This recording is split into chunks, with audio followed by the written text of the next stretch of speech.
इस वक्त एक प्रोग्राम हमने बनाया उड़ान पाकिस्तान, उसके अपने मखसूस टारगेट्स रखे। उस टारगेट तक भी अगर हम पहुंच जाते हैं तो अभी चूंकि आपने कहा कि आईएमएफ का आखिरी प्रोग्राम भी हो सकता है, ये इस सोच के साथ आगे बढ़ना चाहिए। तो अगर ये आईएमएफ का आखिरी प्रोग्राम रखना है तो ये उसके लिए हमारे इस उड़ान पाकिस्तान प्रोग्राम की कामयाबी कितनी ज़रूरी है और उस तक फिर पहुँचा कैसे जाएगा, कैसे मुमकिन बनाया जाएगा कि ये आईएमएफ का आखिरी प्रोग्राम ही हो, अगले प्रोग्राम की हमें ज़रूरत ना पड़े।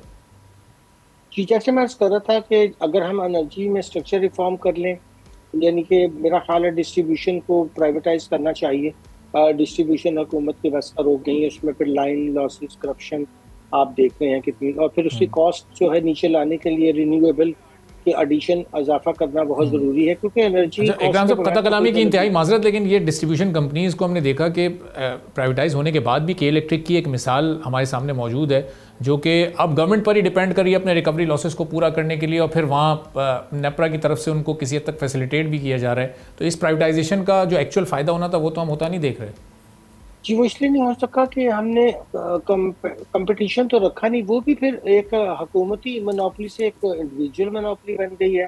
तो ये अंदाज भी गलत था, क्योंकि होना चाहिए कि एक से ज्यादा कंपनीज जो है वो आए मैदान में और वो अपनी अपनी जो है वो फिर लोगों को सहूलियत दें और अपनी डिस्ट्रीब्यूशन के निज़ाम कायम करें। असल में मसला यही है कि अगर आप वाकई फ्री मार्केट इकोनॉमी पे यकीन रखते हैं और उसके लिए फिर आपको वो एनवायरनमेंट भी बनाने पड़ते हैं। पाकिस्तान का मसला ये है कि ना वो स्टेट कंट्रोल छोड़ना चाहते हैं, ना वो पूरी तरह प्राइवेटाइज करना चाहते हैं। करते भी हैं तो नई मोनोपोलीज क्रिएट करवा देते हैं। तो मोनोपोलीज क्रिएट करने से तो फ्री मार्केट इकोनॉमी आगे नहीं चल सकती। तो मेरा ख्याल ये है कि देखिए, अगर आप अपने एसओईज को सबको ले लें मजमूई, तो उसका जो खसारा है वो इतना बढ़ चुका है कि बिला वजह वो बोझ है पूरे मीशत के ऊपर भी और टैक्स पेयर की जेब पर भी, और ग्रोथ के अंदर भी उनका बहुत बड़ा फिर जाहिर है एक इम्पेडिमेंट आता है। तो इनसे कुछ सोचना पड़ेगा कि इनको क्या हमने प्राइवेट पब्लिक पार्टनरशिप से इसको प्रॉफिटेबल बनाना है, क्या स्टेक होल्डर्स वहाँ वर्कर्स को बनाना है, या फिर चाइना की तरह उसको स्टेट ओन्ड रखना है, या बिल्कुल ही इनको प्राइवेटाइज कर देना है। लेकिन कोई डायरेक्शन तो हो। ये जो स्ट्रक्चर रिफॉर्म्स है ये बहुत जरूरी है। फिर जाहिर है जो लेटेस्ट स्ट्रक्चर है स्टेट का, जहाँ पास लोगों को मराद मिलती जा रही है, 4 ट्रिलियन के टैक्स एग्जम्पन्स हैं।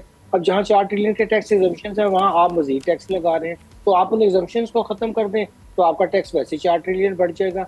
अगर उसके बाद आप किसी को टारगेटेड सब्सिडी देना चाहते हैं तो जरूर दें, मगर पहले टैक्स तो उनसे कलेक्ट कर लें। तो ये बड़े बड़े जो मसाइल हैं जिसमें स्ट्रक्चर का ज्यादा मसला है, जब तक हम उसको ठीक नहीं करेंगे तो फिर ये आखिरी प्रोग्राम तो साबित नहीं होगा, क्योंकि थोड़े दिनों बाद फिर ये मैक्रो नंबर्स भी आहिस्ता आहिस्ता, जरा सा भी कोई एक्सटर्नल प्रेशर आएगा, कोई इंटरनल सूरत हाल क्रिएट होगी, फिर खराब हो जाएगा।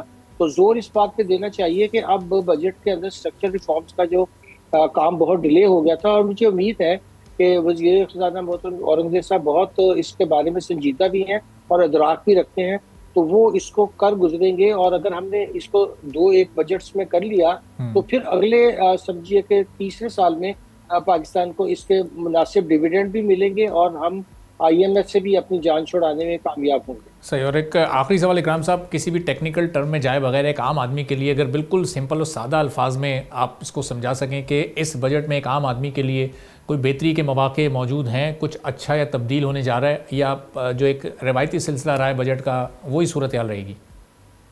देखिए, रिलीफ तो मेरे ख्याल में बहुत ज्यादा तवक्को नहीं करनी चाहिए, क्योंकि हुकूमत के पास कोई खास फिस्कल स्पेस है नहीं कि वो कोई बहुत बड़ा रिलीफ दे पाए। अगर वो कम से कम अब इन्फ्लेशन को ही कंट्रोल किए रखें तो चले, जो कीमतें बढ़ गई थी अगर उससे बहुत ज़्यादा ना बढ़े तो कम से कम ये भी बड़ी कामयाबी होगी। और लोग भी जहन में रखना चाहिए कि ये आईएमएफ के प्रोग्राम के अंदर किसी किस्म की बड़ी रिलीफ का तवक्को रखना भी कुछ मुनासिब नहीं होता। कुछ सेक्रीफाइस तो नेशन को भी करनी पड़ेगी, मगर वो नेशन करने को तैयार हो जाए अगर उन्हें इस बात का यकीन हो कि हमारे हुक्मरान अपने खर्चे भी कम करेंगे, ये 4 ट्रिलियन की टैक्स एग्जम्पशंस खत्म करेंगे, इसको सिंगल डिजिट में लेके आएंगे डिस्काउंट रेट को, ताकि ग्रोथ हो और जो फैक्ट्रीज बंद हो चुकी हैं वो दोबारा चले, रोजगार मिले।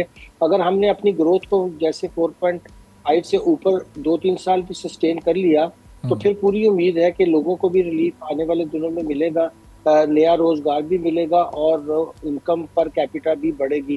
क्योंकि 300 बिलियन की इकोनॉमी मुनासिब नहीं है अगर हम 5वां बड़ा मुल्क हैं तो फिर हमारी इकोनॉमी भी तो कम से कम 6-7 गुना ज़्यादा तो बड़ी होनी चाहिए। तो केक का साइज बड़ा करने की कोशिश की जाएगी, ग्रोथ और स्टेबिलिटी दोनों को मद्देनजर रखा जाएगा और स्ट्रक्चर रिफॉर्म्स की जाएंगी, तो फिर तीसरे साल में मैं अर्ज कर रहा था कि हमें कुछ बेहतरी नजर आएगी। सब्सक्राइब करें और बेल दबाएं ताकि कोई खबर रह न जाए।